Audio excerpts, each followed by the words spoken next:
The wind of the morning sun came, as did the wolf with its teeth as moist as the grass, below the stars. The Sound of Color. Written by River M. Nash. Mac started to wake from his slumber. It was not yet sun up, so he stumbled in the dark and tripped on his clothes that he threw on the floor just the day before. Mac rubbed his shoulder, sending a flare of pain down his back. His legs stiffened up and he lost his balance. "Shit, no," Mac said, coughing. He crumpled onto the ground after tripping on some invisible thing. Mac groaned, trying to get up, but his old bones would not lift him. For what seemed like hours, he laid in pain until he gave everything his arms would give him. He sat on his bed, still in overwhelming pain. Tears fell from his eyes. "God, why?" Mac said, wheezing. The sun was high in the sky by the time the pain went away. Mac got out of his bed and put his clothes on to go to work. As he closed the door of his house, he swung a pick over his shoulder. He became the oldest worker in the mine, since his lifelong friend Paul died. Now he worked in the deepest part of the water mines. Paul was found in his home about 10 days after he had a heart attack. Mac has dealt with cave-ins, sandworms, and floods, all of it with Paul. Now his oldest friend was gone, and he was alone. Mac lived up on a dune where he was born. The path down seemed to get longer every day. Harsh morning wind would sometimes push him to the ground. Some days he wouldn't make it to the top and he would have to sleep on the side of the path. Mac always thought to himself, it's always easier to go down than it is to go up. Once Mac got to the entrance of the mine, he immediately saw Boss. Boss was all anyone ever called him. Mac remembered when his father was the boss, and he was just called Junior.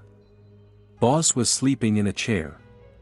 "Boss," Mac said, trying to wake Boss up. "Boss, it's me, Mac. I'm checking in." "Fuck off," Boss said, with his eyes still closed, waving his hands in the air. "If you mark me not here today, I will put this pick through you," Mac said without expression. "What?" Boss finally looked up at Mac. "Oh, Mac. Yeah, go on in." Mac went into the dark cloud of the mine entrance.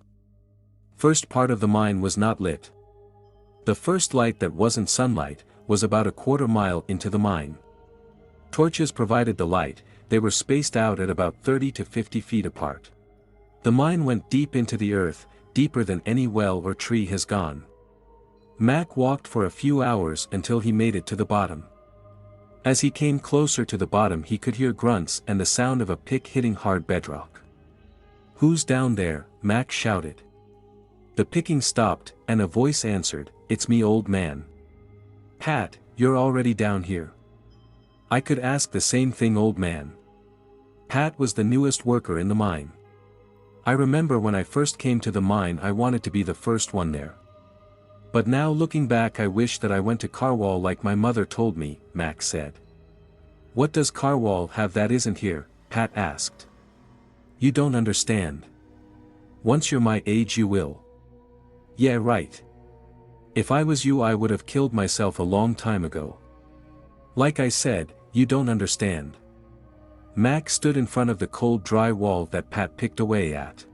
Pat put a lot of strength and effort into his swings, while Mac just put all his effort into lifting his pick.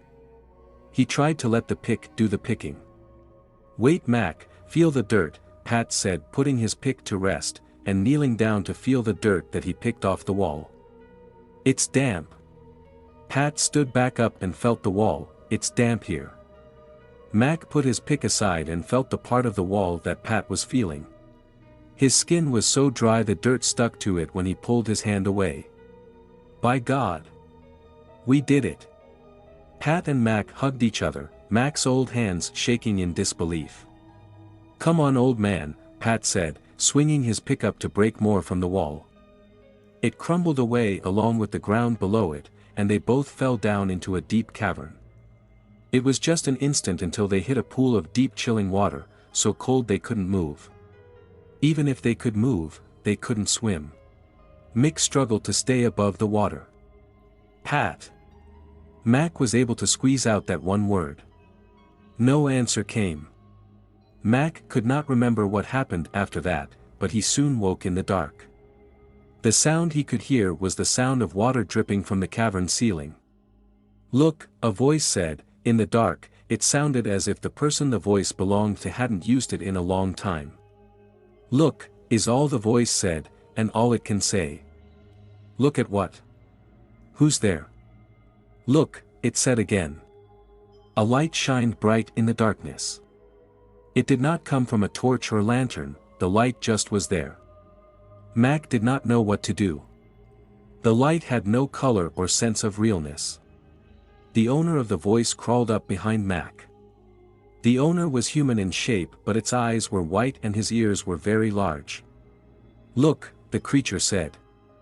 Mac looked at the light, and found himself unable to look away from it. The light surrounded him, and took him. Boss sat in his chair waving his hand at an annoying fly that buzzed around his head. I must look, Mac said, walking out from the darkness of the mine. He looked up, as he limped away from the mine.